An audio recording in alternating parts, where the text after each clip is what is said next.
A Diocese de Santiago de Cabo Verde, erigida 31 de janeiro de 1533, celebrou este ano os 490 anos de existência, uma efeméride de monta não só para a Diocese, para a Igreja Católica de Cabo Verde, mas também para todo o país. Se trata de uma preparação de grande envergadura e com uma projeção para um futuro que nós pretendemos que seja mais dinâmico e mais efetivo e na construção da nossa sociedade, da nossa igreja e da evangelização, traçar rumos claros para nos ajudar a caminhar melhor como igreja no próximo futuro.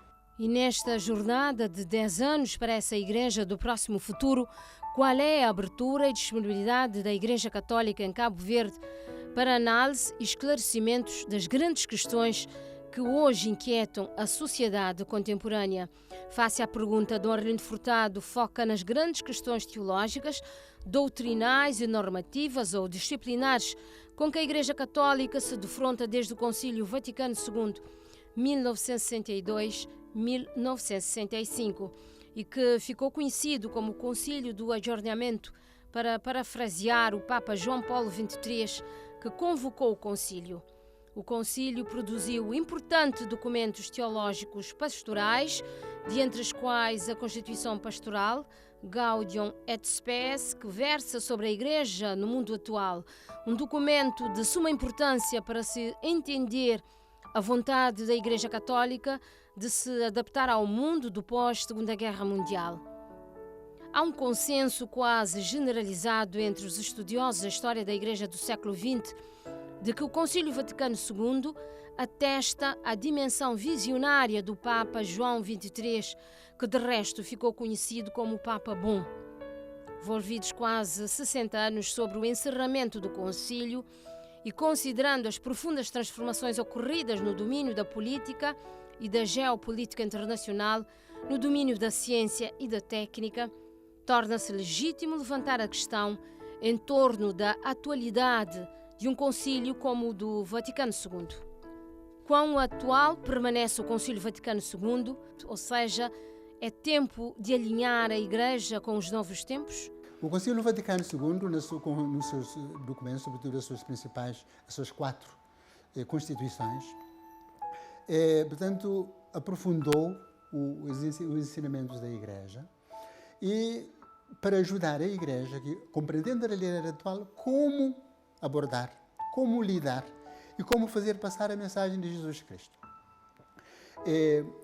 Ainda hoje, o próprio Papa Francisco, tido como progressista, entre aspas, diz que a mensagem do Concílio Vaticano II ainda não é suficientemente bem conhecida. E é verdade.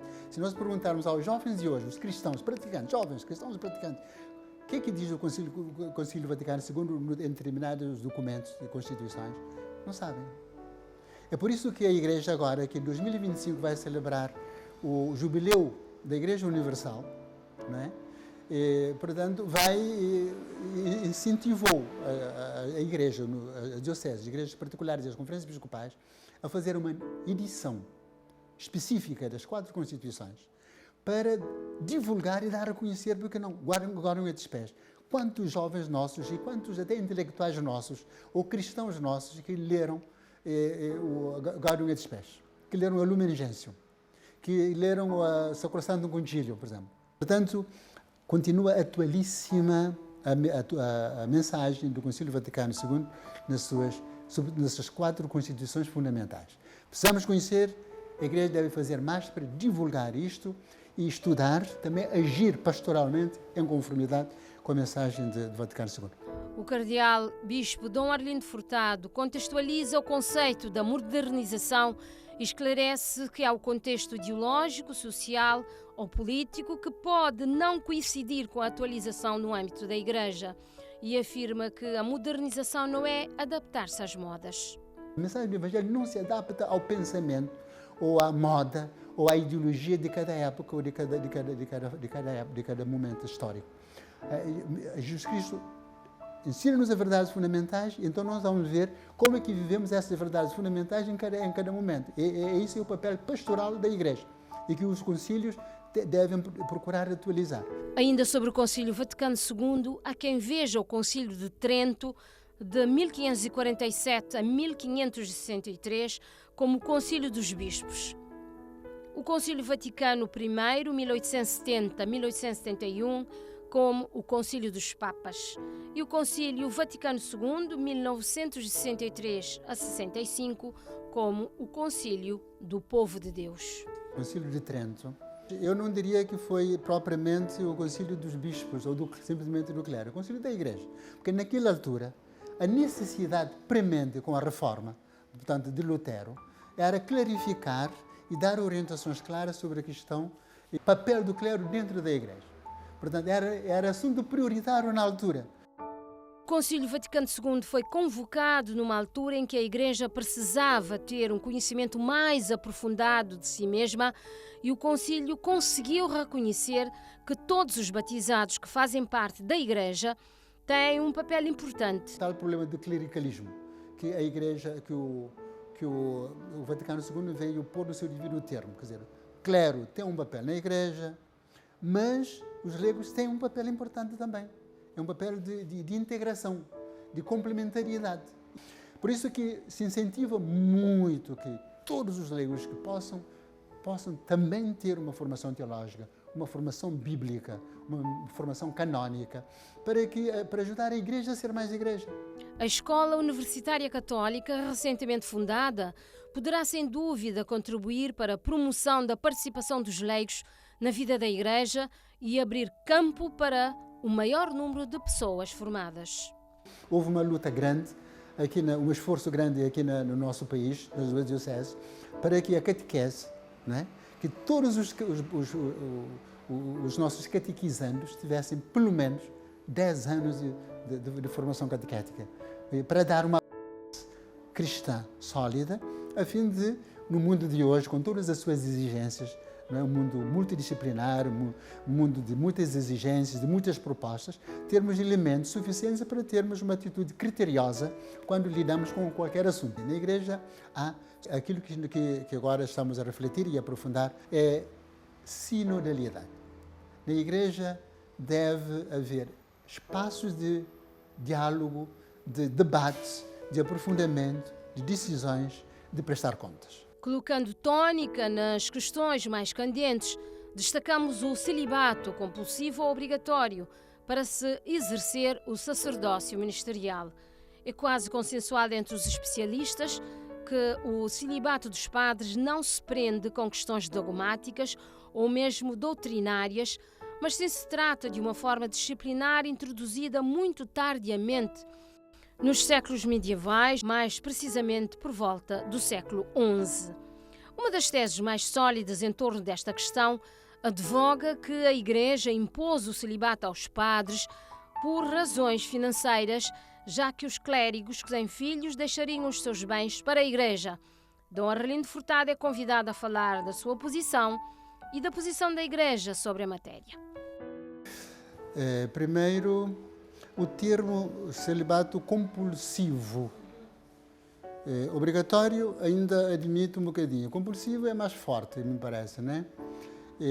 Porque vai para a vida sacerdotal, o indivíduo vai de livre vontade. O segundo aspecto eu não estou convencido, e pelo que eu sei da história da Igreja, o celibato dos padres não foi imposto por razões financeiras. Eu não creio que isso seja verdadeiro. Outra coisa errada que eu gostaria de corrigir, os bens dos padres, sobretudo eu estou a falar de padres diocesanos, não padres religiosos, porque há padres religiosos que não têm bens pessoais, né? E, em princípio não têm, né? Os padres diocesanos podem ter os bens pessoais, legitimamente por herança ou por fruto de um trabalho profissional que possam exercer, e bens diocesanos não ficam para a Igreja. Se fizeram um testamento, portanto, doando os seus bens para a Igreja, muito bem, mas se não der, se aplica a lei nacional sobre a questão de heranças. Há uma crescente pressão no seio da Igreja Católica no sentido de se romper com a imposição do celibato. A Igreja Católica Alemã, por exemplo, tem vindo a demonstrar um forte apoio ao fim do celibato compulsivo. Em 2019, o Papa Francisco afirmou ser o celibato um dom à Igreja e que não concordava com a permissão do celibato opcional. São João Apóstolo era celibatário, né? Houve sempre liberdade de escolha, de vida, e até século X, século XI, mais ou menos até século XV, décimo século XV é que se veio mais ou menos a definir isto como conveniente para a Igreja. Sobretudo o Concílio do Trento veio taxativamente na Igreja Ocidental, como disciplina. Não é? O Papa Francisco tem razão. Eu sou completamente de acordo com aquilo que disse o Papa Francisco. Não é? Que o celibato é uma medida disciplinar, não é dogmática. Portanto, a Igreja que achou conveniência em decretar isto para a Igreja Ocidental, portanto, teve as suas razões para isto.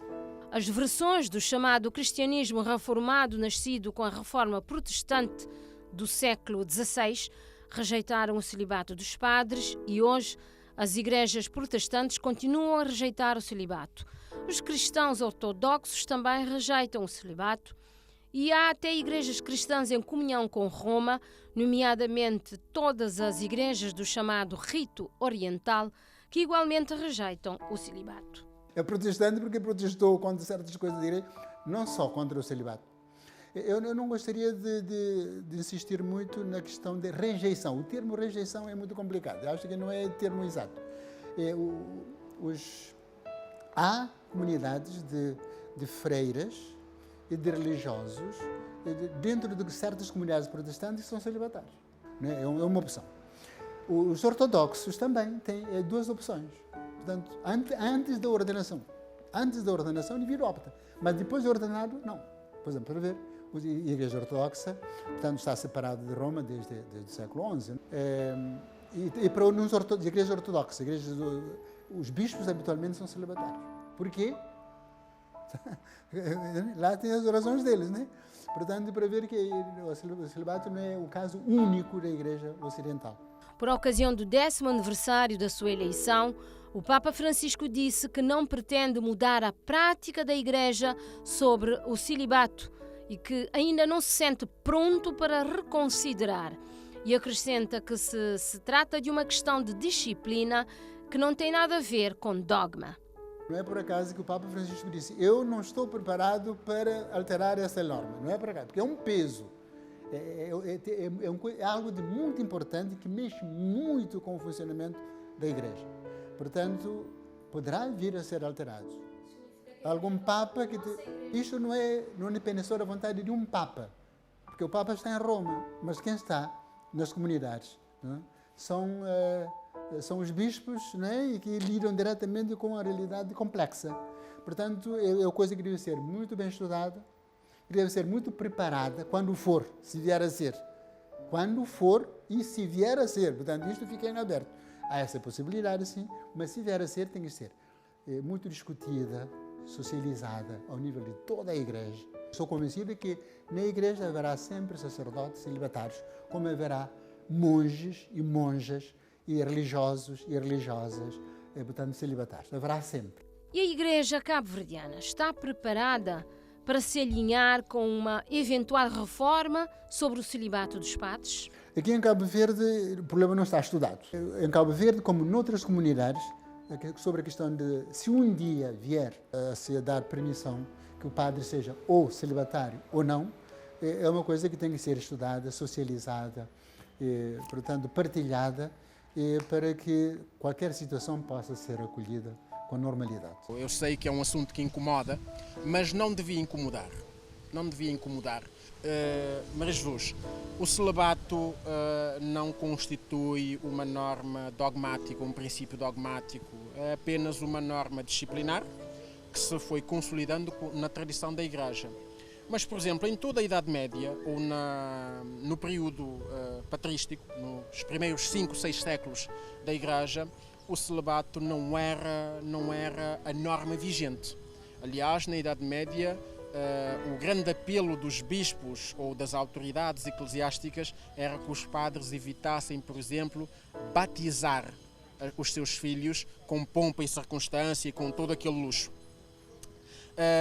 Portanto, a questão do celibato é uma questão que houve sempre violações sistemáticas ao voto de celibato na história da Igreja. Isso é preciso, isto está documentado, está mais do que documentado.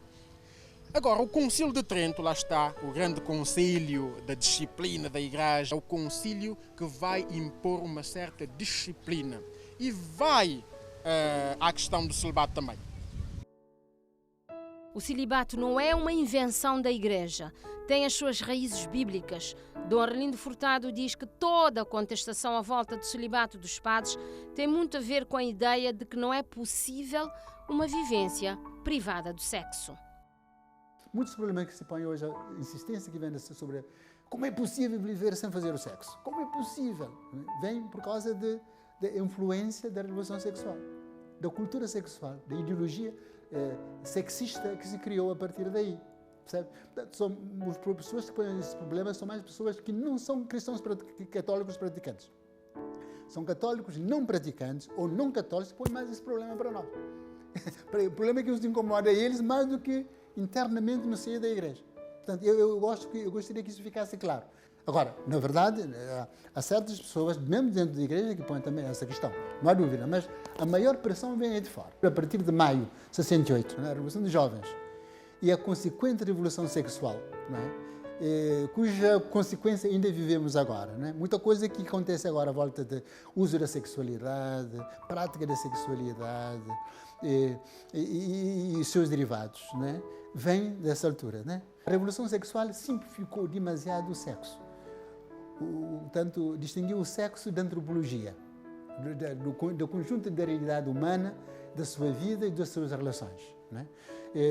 Portanto, isto cria problemas e cria uma certa cultura, ou pseudocultura, ou minicultura, que vivemos ainda, cuja consequência vivemos hoje. A Igreja Católica, enquanto instituição com mais de 2000 anos de história, é criticada pelo conservadorismo. Há alguma pressão para o abandono do celibato dos padres ou que se conceda a ordem do sacerdócio às mulheres? Muitos são os que argumentam que a Igreja estaria mais alinhada com a sociedade moderna se der estes espaços. Eu sou daqueles que pensam que a Igreja, de facto, precisa de algumas reformas. São reformas, algumas delas, reformas essenciais. Já lá vamos. Mas, antes de tudo, também dizer que a Igreja é uma instituição que tem um princípio normativo, tem uma base ética e moral, sobretudo a Bíblia, tem uma referência, uma tradição a respeitar e muitas vezes não é uma questão de responder a caprichos, mas é uma questão de lidar com as coisas da forma que as autoridades entenderem serem mais prudentes. Mas dito isto, é preciso dizer que quando se trata das reformas fundamentais, por exemplo, como a liturgia, a administração da Igreja, o governo das dioceses e por aí fora, a Igreja dispõe de um grande concílio, que é o Concílio Vaticano II, que, no meu entender, até hoje, precisa ainda de ser explorado à exaustão. Não é? Ainda tem elementos que são atualíssimos e que podem ser usados. Os documentos Nostra Aetate, não é? E outros documentos sobre a Igreja no mundo atual são documentos interessantíssimos. Aliás, o Concílio Vaticano II surge por iniciativa de um dos papas mais marcantes de toda a história, o Papa João XXIII. Um papa visionário, um papa reformador, verdadeiramente reformador. Sobre os padres que antigamente tinham filhos. Nós já tivemos experiências no passado em que os padres, que devido a conjunto de fatores, de circunstâncias, não é? E, portanto, constituíram suas famílias, continuaram a exercer. E, também porque o bispo habitualmente estava ausente, portanto, os padres estavam mais entregues a si próprios. E o povo aceitava perfeitamente e não punha muito. Não quer dizer que o povo estava de acordo com todas as situações, mas o povo soube, o povo em Cabo Verde, em muitas ilhas, em muitas comunidades, soube distinguir muito bem o exercício do ministério, portanto, para o bem do povo de Deus, e a vida privada, pessoal, do padre, que não estava em conformidade com as normas canónicas. Né? O povo soube distinguir e o povo não fez grande redemoinho à volta disso. Não é que os padres antigamente podiam ter filhos. Quer dizer, a situação é que os padres que estavam em Cabo Verde estavam isolados. E vivendo, o bispo está em San Nicolau. Os transportes, a vida pastoral, a assistência, o percurso entre eles, entre os padres para conversarem, para a confissão.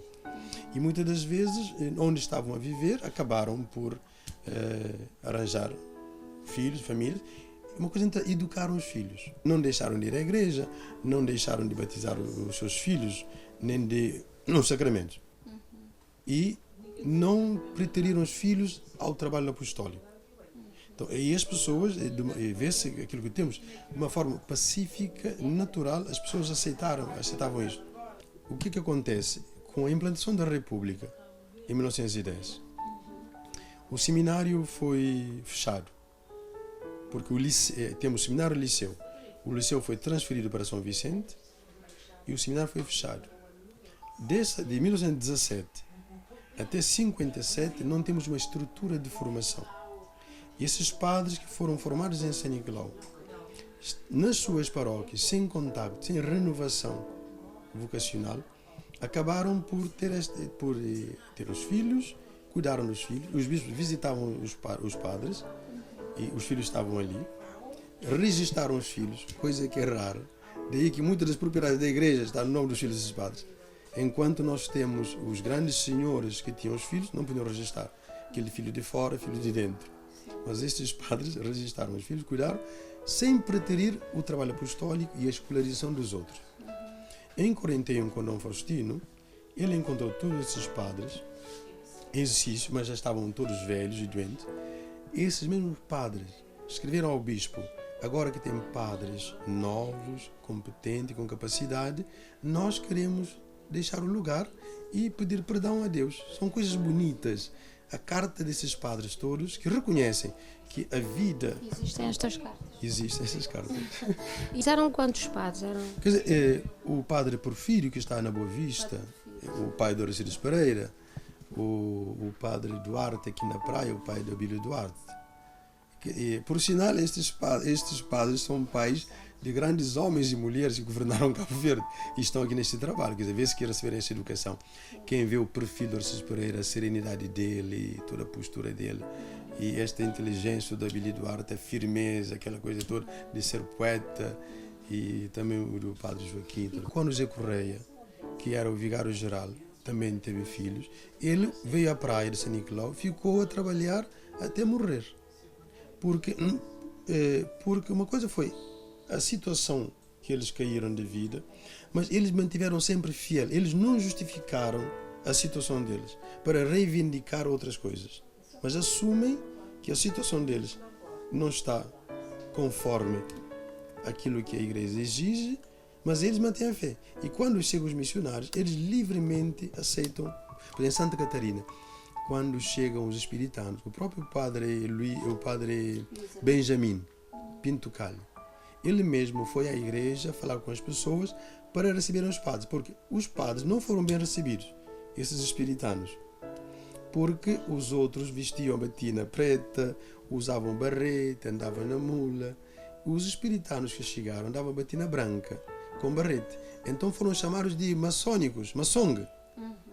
Mesmo o padre Nogueira, muito amado em Cabo Verde, quando em 44, salvo erro, foi à Ilha do Maio, gente de Santiago, Pedra Badejo, meteram-se no Faluz, foram ao Maio dizer que esses padres são falsos, para não os receber. Porque os padres verdadeiros são esses que estão em Santiago. E atiraram como pedra o padre Nogueira. Por exemplo, há uma senhora que sai de Montenegro, vai a Santa Catarina batizar a filha no padre verdadeiro. Porque esses brancos estão todos falsos. Vê-se que as pessoas tinham amor. Tudo que nós temos da nossa piedade, da nossa tradição, foi uma passagem até aceitar quem fez este trabalho, que foram esses padres de terra chamados, é que fizeram este trabalho, dizendo não, que são padres, são verdadeiros, são santos. Até o padre Benjamin diz, são mais santos do que nós. A Igreja é uma instituição, digo, simul justus et peccator, simultaneamente santa e pecadora. Ou seja, é uma instituição de homens e mulheres. Há falhas sistemáticas, como em todas as instituições. Acontece que, no caso cabo-verdiano, é preciso enquadrar essa questão do celibato e dos padres com filhos. De facto, há vários relatos, já no século XVI, XVII, de padres com filhos em Cabo Verde. O bispo Dom Vitoriano Portuense, por exemplo, fala nos padres debochados, indisciplinados, não é? O bispo Dom Patrício Xavier de Moura, no século XIX, fala nos padres com filhos. Houve um bispo que falou em padres ignorantes e cheios de filhos. No século XX, Dom Rafael, bispo de Cabo Verde, fala em padres com mais de 30 filhos registados, reconhecidos. Aí entra a questão do padre Porfírio, do padre Nicolau Ferreira e por aí fora. Portanto, essa questão dos padres com filhos, não podemos negar a realidade. Quer dizer, contra factos não há argumentos. Estão documentados. Sim, a Santa Sé estava ciente desta situação. Daí que Dom Faustino, quando chega, não expulsa, trata com caridade esses padres, porque, ou bem ou mal, eles mantiveram acesa a chama da fé. O teólogo Jairzinho diz que várias razões justificavam esta realidade que nunca foi legitimada pelo Vaticano, apesar da tolerância da sociedade na altura. Ora bem, não é o Vaticano legitimar. Nós estamos a falar de uma diocese periférica, uma diocese marginal. Na governação das instituições supranacionais, internacionais, é comum ver lugares que estão ao centro e lugares que estão na periferia. E Cabo Verde está na periferia. E lá está a ausência dos bispos. Por exemplo, agora acabou de me perguntar, o Vaticano sancionava? Não, a ausência dos bispos. Nós tivemos períodos em que não houve um bispo em Cabo Verde durante 30 anos.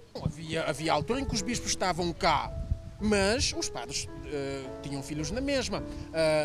Repare, um bispo está aqui em Santiago e está um padre em Tarrafal de São Nicolau. Às vezes pode levar 1 ano, 2 anos sem que o bispo ponha lá os pés, ou 5 ou 6 anos, ou décadas, não é? Por exemplo, Tarrafal de Santiago.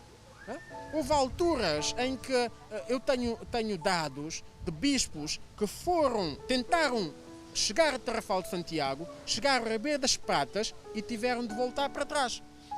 Porquê? Porque não conseguiram. A comunicação era limitadíssima. Não é? Nós estamos a falar de uma colónia paupérrima, com grandes constrangimentos, em que o próprio bispo tinha alguma dificuldade em acompanhar o pulsar da própria diocese. Não é? E, às vezes, o padre, eu costumo dizer isto aos meus alunos, às vezes o padre fazia tudo. O padre era pregador, era médico, era enfermeiro, era carteiro, era quem lia as cartas. E depois o padre também ia fazendo filhos e ia formando famílias. Sobre o papel da mulher na Igreja, o cristianismo floresceu nos primeiros séculos da nossa era, no seio do Império Romano. Do ponto de vista social e normativo, é seguro dizer que as abordagens da Igreja paleocristã foram, em larga medida, moldadas pelos postulados da cultura grego-romana e judaica. Trata-se de um universo profundamente machista, falocrática e até misógina, onde a mulher era naturalmente marginalizada e subapreciada. Muitos historiadores defendem que o papel das mulheres no seio das primeiras comunidades cristãs era de grande relevância, como atesta, entre outros documentos, a Carta de São Paulo aos Romanos, mas que, com o avançar do tempo, a falocracia grego-romana acabou por prevalecer. A função da mulher na Igreja Católica continua a ser um assunto de grande atualidade. As igrejas protestantes deram passos significativos no sentido da integração das mulheres, permitindo-lhes o acesso ao sacerdócio ministerial e até ao episcopado. De 1965 para cá, muita coisa mudou e temos dinâmicas novas que precisamos de ver. Por exemplo, já agora, eu na Finlândia, quando vou à Finlândia, vejo nos contextos eclesiásticos, que é um país luterano, o governo episcopal é quase tudo mulheres, há muitas mulheres. Por exemplo, em Helsínquia temos uma senhora que é bispa de Helsínquia, não é? E tenho colegas meus que estudaram teologia comigo em Helsínquia que hoje chegaram ao episcopado, meninas.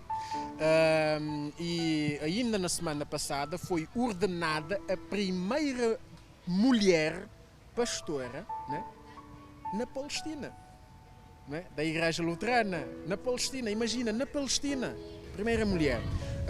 Se me pergunta se a Igreja devia avançar para a ordenação das mulheres, eu diria, por que não?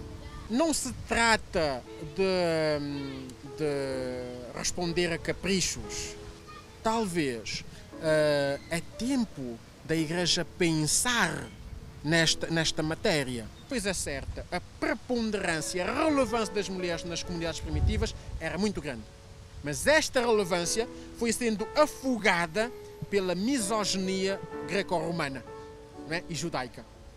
Porque os cristãos, os primeiros cristãos, eram judeus. Jesus Cristo era judeu, os apóstolos eram judeus.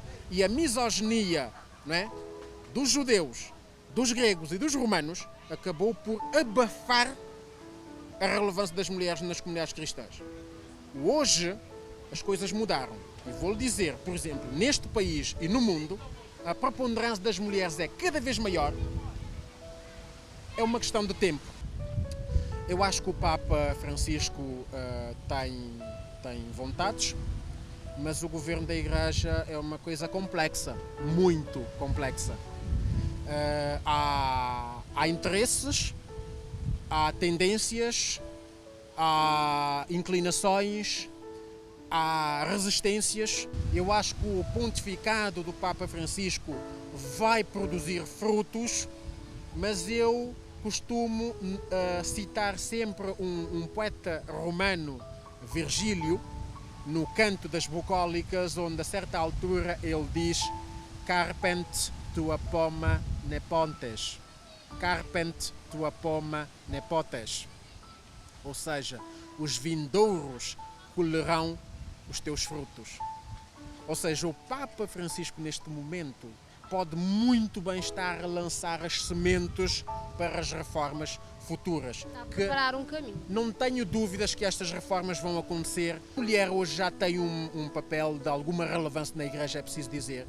Eu acho que deve ter mais, eu acho que vai ter mais. Quando não sei, mas eu acho que vai ter mais. É uma questão de tempo. Mas a Igreja Católica continua irredutível nesta matéria e apresenta os seus fundamentos teológicos, evangélicos ou doutrinários para justificar a sua posição, que muitos defendem ser incompatível com o avanço dos novos tempos.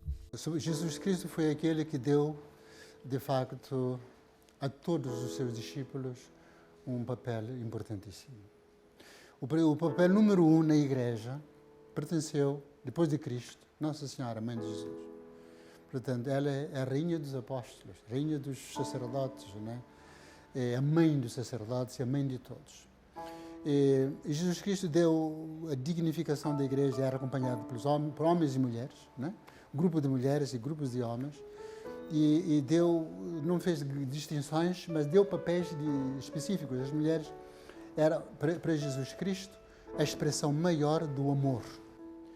Portanto, Cristo não fez discriminação, integrou, mas deu trabalho mais de serviço de amor, de ternura, de encorajamento, de animação às mulheres, mas o serviço ministerial ele deu aos apóstolos na última ceia. Portanto, é a partir da experiência de Cristo, a partir da atitude de Cristo em relação a uns e a outros, que a Igreja continuou a interpretar portanto, o ministério, portanto, sacerdotal a homens e não a mulheres. Eu vejo isto como uma questão de mulher-homem. O que eu penso ser importante é uma questão de educação, de formação, e esta formação vai produzir frutos. Maria Jesus Lobo, hoje em dia as mulheres estudam mais que os homens. Daqui a 30, 40 anos, o clero vai ressentir de que maneira disto?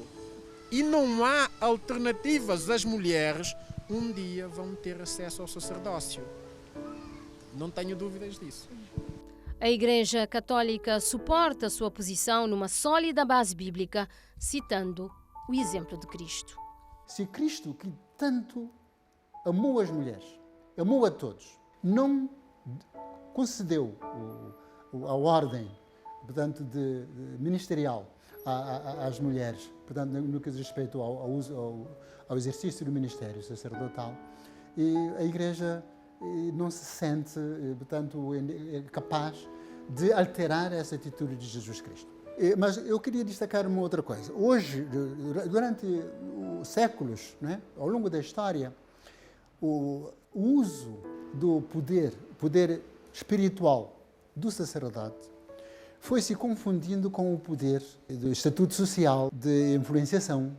Todo o movimento feminista que luta para a colocação das mulheres na sociedade, portanto, com todos os direitos e todos os poderes que os homens têm, também isto influenciou e levou à confusão de que, de facto, também as mulheres devem reivindicar o direito ao poder sacerdotal, porque tem, como criatura, como discípulo de Jesus Cristo, tem mesmo o direito que os homens de assumir esse cargo de exercício do poder sacerdotal. Se Cristo não o fez, nós ainda não estamos em condições de alterar essa situação. O Papa São João Paulo II, ele disse que para a Igreja esta ordenação das mulheres não deve ser alterada, deve manter-se como está, porque não se trata de conflito de poderes, mas de serviço de complementariedade. A violência baseada no género é um problema maior na sociedade cabo-verdiana. As mulheres são indiscutivelmente as principais vítimas deste tipo de violência. Cabo Verde é um país profundamente católico. Há mulheres casadas que sofrem violência do marido, mas sentem-se presas pelo sacramento do matrimónio. Não poderá o divórcio ser uma alternativa legítima num casamento e onde outras alternativas de resolução falharam? Será legítimo e até cristão manter uma pessoa numa relação na qual corre o risco de vida apenas porque a Igreja não permite o divórcio? O que Deus uniu, o homem não pode separar. Portanto, esse é o primeiro aspecto. O segundo aspecto, a nulidade do matrimónio não é algo que acontece depois do casamento. A nulidade é algo que existe no decorrer do casamento. Porque se não houver condições para o casamento ser válido, o casamento é nulo. Nunca existiu. O que a Igreja faz, e é preciso que isto fique claro para todos, a Igreja, se depois do casamento, válido, a incompatibilidade de uma convivência humana, respeitosa, conforme o prometido durante o processo de casamento e durante o casamento. Edificante, não é? Portanto, se não há condições para uma convivência sadia, a Igreja prevê e realiza aquilo que se chama separação. Como não pode anular um casamento válido, a Igreja permite que se separem. Mas o separar, ou sob o mesmo teto, se dá para isto, ou em tetos separados e distintos, não é? Portanto, isto é diferente do divórcio. O divórcio é anular, portanto, declarar improcedentes a continuação de convivência de um casamento, ou mesmo anular um casamento já existente e permitir um outro casamento. Né? Um outro casamento. A Igreja não pode fazer isso.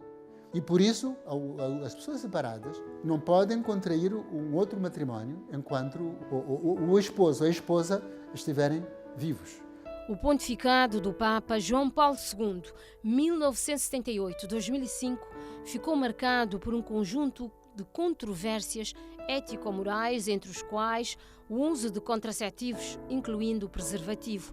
O Santo Pontífice é muitas vezes acusado de radicalismo e intransigência nesta matéria. Para ajudar a minimizar os efeitos do sexo livre, é que se desenvolveu de uma forma muito acelerada todos os mecanismos para evitar a gravidez. E depois também a questão de doenças sexualmente transmissíveis, que também se intensificou. Portanto, foi nesse ambiente social e político e ideológico de anarquia sexual, do sexo livre, é que veio a questão da oração da Igreja, que proibiu para todos, para os cristãos, mormente, o uso portanto, de contraceptivos e derivados. E coisas. Por quê? Porque a Igreja entende que a sexualidade é algo de muito importante, não é algo que se separe da pessoa, do seu projeto de vida, do seu plano de vida. Por isso, o marido e a mulher, o esposo e a esposa, que se conhecem pessoalmente, podem perfeitamente organizar a sua vida íntima de modo que não precisam estar a usar químicos que mais tarde têm consequência nefasta para a própria saúde. Também é uma questão ética, não apenas por causa de uso ou não uso, mas também há consequências no uso de produtos químicos e também no sentido de educação da própria vontade. Por exemplo, quem usa preservativo para ter sexo, quem confia que o preservativo é o remédio santo para todos os seus problemas, portanto, como consequência do uso sexual, o indivíduo não se educa para ver que, de facto, tem que fazer portanto, esse exercício da sua sexualidade em determinados contextos, em determinadas circunstâncias. Porque senão ganha vícios e procura ter sexo com não importa quem, não importa como e em que circunstâncias, porque o preservativo resolve todo o problema. O problema não está no preservativo, o problema não está no contraceptivo, o problema está na pessoa que se autocontrola, que faz a gestão da sua pessoa e dos seus relacionamentos, inclusive o relacionamento íntimo. A ciência nos indica que há necessidade de uma educação nesse sentido. E a Igreja sempre disse isto. Em 30 dias, em 5 ou 6 dias, há a possibilidade de a mulher ficar grávida, portanto, na sua relação íntima. Por que não organizar com o seu parceiro que, de maneira a fazer a abstinência durante 5 ou 6 dias, durante um mês, e tendo todos os outros dias disponíveis para a intimidade que quiserem? Por que não fazer isso? Não compensa, não é um investimento para a saúde da mulher, para a estabilidade da família e para também gestos de corresponsabilidade. Não basta criticar do exterior, superficialmente, as razões apresentadas pela Igreja.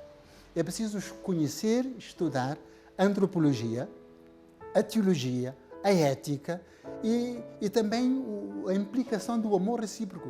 A própria ciência, hoje, começa a dar mais importância àquilo que nos anos 60 deu tanto brado, que é o Humanae Vitae. Hoje, muitos cientistas estão a dizer, afinal, Paulo VI tinha razão. E não foi só Paulo VI, quer dizer, essa atitude de ensinamento, doutrina de não uso de contraceptivos, a não ser por umas razões muito especiais que cada caso é preciso ver, e preservativos, não é um absurdo tão grande como parece a alguns, porque hoje sabe-se que a própria terra, né, se satura de pesticidas e de adubos, o organismo humano. A Igreja está sempre do lado da vida e por isso rejeita liminarmente a prática do aborto ou chamada interrupção voluntária da gravidez. A verdade é que a gravidez pode ocorrer em circunstâncias violentas, como o estupro ou a violação, e o desenvolvimento do feto pode não seguir os trâmites normais. Mas há casos em que a continuidade da gravidez põe em risco a vida da mãe. Pergunta-se, haverá algum caso extremo em que a Igreja Católica admite a prática da interrupção voluntária da gravidez? Há um princípio que é a vida humana, seja ela qual for, em qualquer estado, é uma vida humana. Um crime que provoca o despertar de uma vida humana é um crime abominável, sobretudo caso de estupro, não é? Caso de muitas outras situações portanto, de crime, não é? Que pode ter como consequência a gestação de uma vida humana. É um crime grave, abominável. O que fazer? É cometer outro crime, que é eliminar uma vida. A Igreja é do princípio de que não. A gestação foi fruto de um crime, é preciso condenar o crime. Mas o que fazer para não cometer um crime ainda pior? Que é eliminar uma vida humana que começa desde a concepção. Então, como fazer? Todo o peso vai para a mulher, a mãe que ficou grávida. É toda a sociedade, inclusive a Igreja, é que deve ver. Ainda hoje, em muitos lugares, aqui em Cabo Verde, infelizmente não temos, tem lugar de acolhimento da criança. A mãe que é apoiada, porque para não ajudar a não eliminar aquela vida humana, que embora naquela circunstância começou a existir, e a Igreja recebe a criança e acolhe. Quando está em risco duas vidas, eticamente fica a mãe e ao médico que trata da criança. Deixa a consciência dos dois como última análise na esfera humana para decidirem daquilo. Mas a Igreja insiste fazer o máximo, sempre que possível, para salvar as duas vidas. Sobre a controversa questão da pedofilia na Igreja, um crime transversal que atinge a sociedade no seu todo e, a fazer fé nos estudos, grande parte destes crimes ocorrem no seio da própria família. A Igreja Católica tem sido fustigada por várias vagas de escândalos em torno dos crimes de pedofilia cometidos pelos membros do clero. Há dioceses nos Estados Unidos que declararam falência por força do pagamento de indemnizações às vítimas.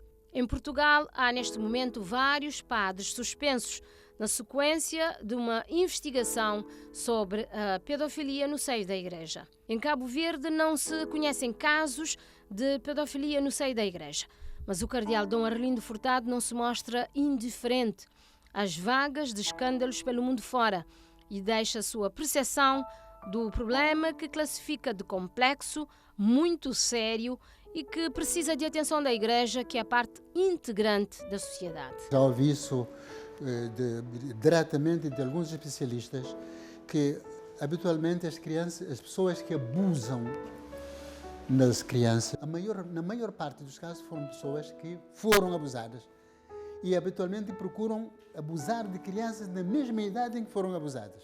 Isto é um problema psicológico que precisa ser aprofundado e estudado. A luta que a sociedade deve fazer, a Igreja deve fazer para que isto, de facto, tenha um stop. Como Igreja, como sociedade, como cidadãos, para que, de facto, isso não continue a repetir-se indefinidamente.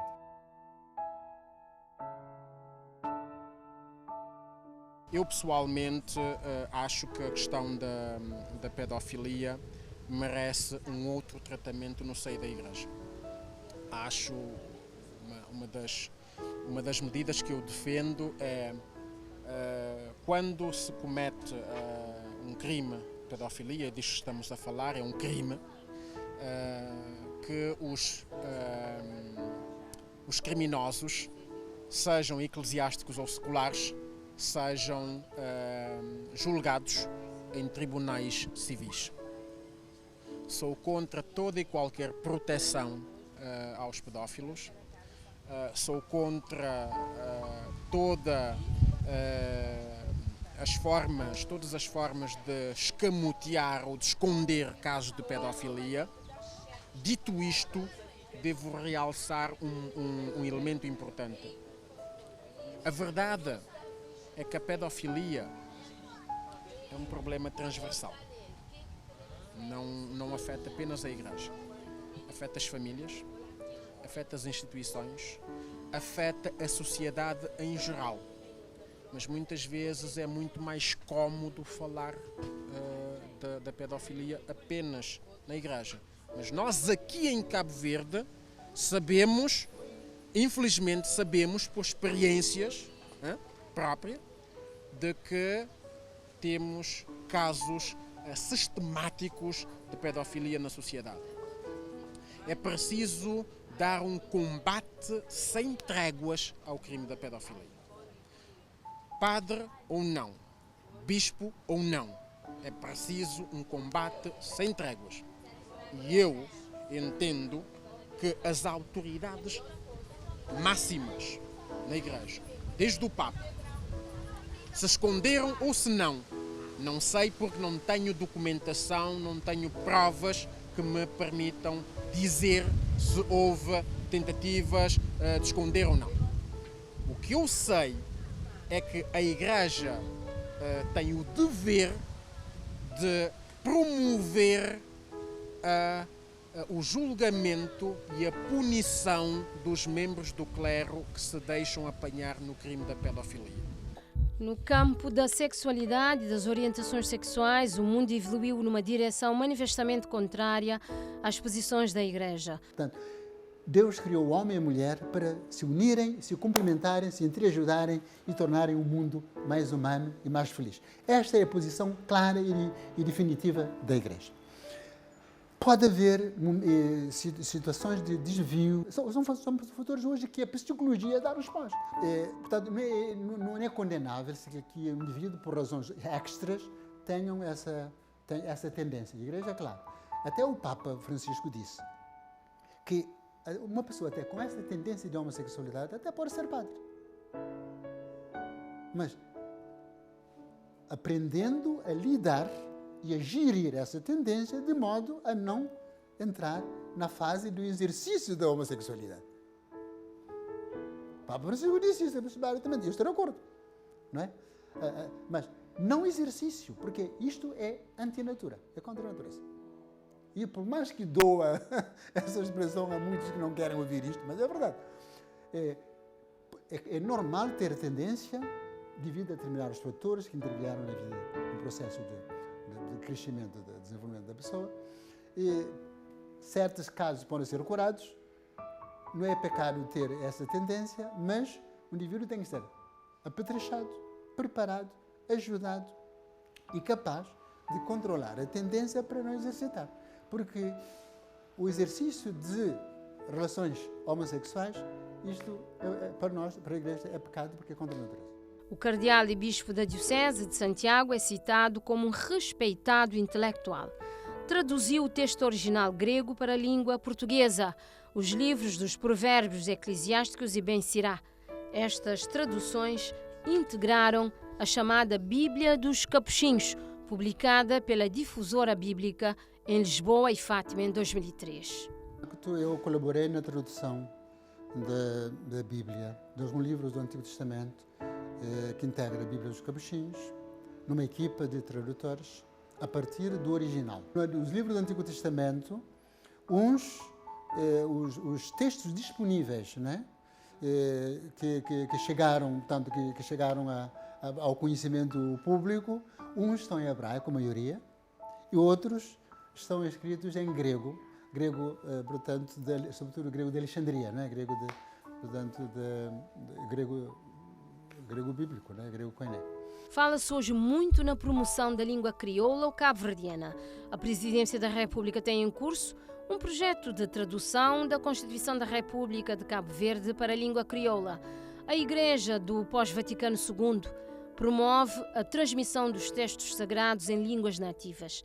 É justo também perguntar se tem a Igreja cabo-verdiana um plano para traduzir a Bíblia para a língua cabo-verdiana e se há um plano de promoção da liturgia em língua crioula em Cabo Verde. O Vaticano II incentivou muito que a palavra de Deus fosse acessível a todas as pessoas, a todos os povos, a todas as culturas, a todas as línguas. Portanto, há uma grande promoção, ainda hoje está em curso, de tradução de Bíblias em diversas línguas no mundo, a língua vernácula, acessível às pessoas. E, naturalmente, que em Cabo Verde, a tradução de uma Bíblia é complexa. Por quê? Porque é preciso conhecer o texto original, né? Porque qualquer tradução implica o conhecimento da língua original dos textos disponíveis, né? E, portanto, o hebraico ou grego. E, naturalmente que isto também requererá confrontos com outras traduções, não é? Porque mesmo textos que nos chegaram, em algumas partes do texto há uma grande complexidade. Os grupos, há deturpações, são corruptos, quer dizer, não, há palavras que faltam, não é?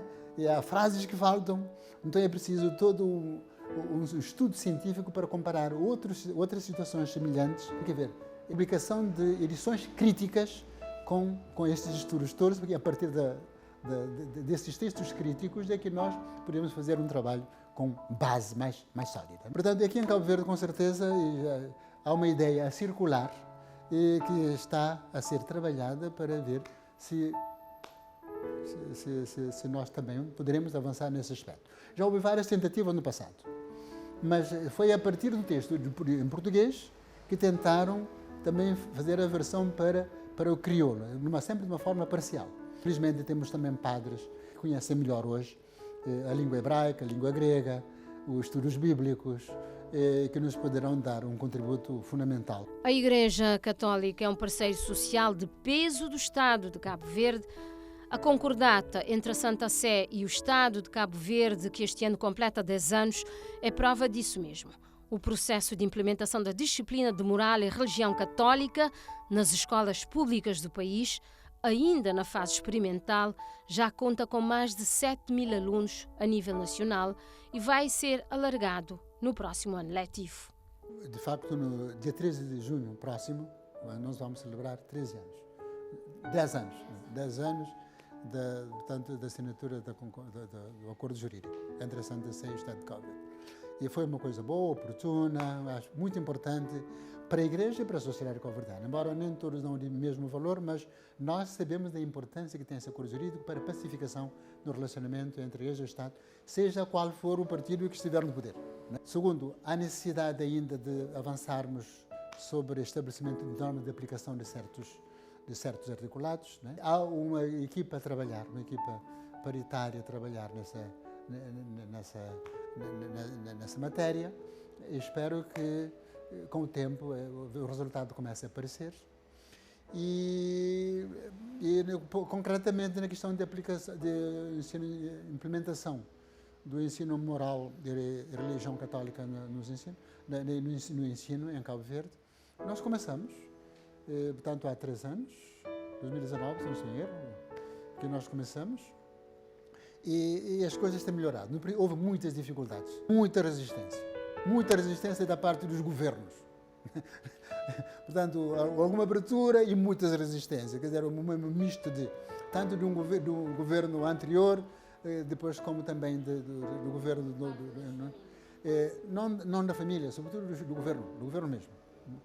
Porque as pessoas, a estrutura da educação não estava preparada ainda mas as coisas, depois de muito trabalho, muito esforço, muito diálogo, e felizmente as coisas começaram a abrir-se, as vias começaram a abrir-se, há boa colaboração agora, felizmente, e as coisas estão a começar a marchar. Neste ano temos cerca de 7.000 alunos a frequentar e temos 20 e tantos professores, portanto, com tempo totalmente disponível para isto, e há muita aderência da parte dos pais. Depois é preciso dizer que esta reintrodução é opcional, não é? Portanto, não há obrigação nenhuma. Os pais voluntariamente decidem se mandam os seus filhos para a escola frequentarem a cadeira de religião e moral ou não. Mas depois eu vejo problemas que eu não compreendo. Na Finlândia há ensino moral e religioso. Na Suécia, na Noruega, na Dinamarca, na Bélgica, os meus filhos vão para uma escola onde há disciplina de moral e religião. Agora, diga-me uma coisa, é Cabo Verde um Estado mais laico que a Bélgica, ou a Alemanha, ou a Finlândia, ou a Noruega?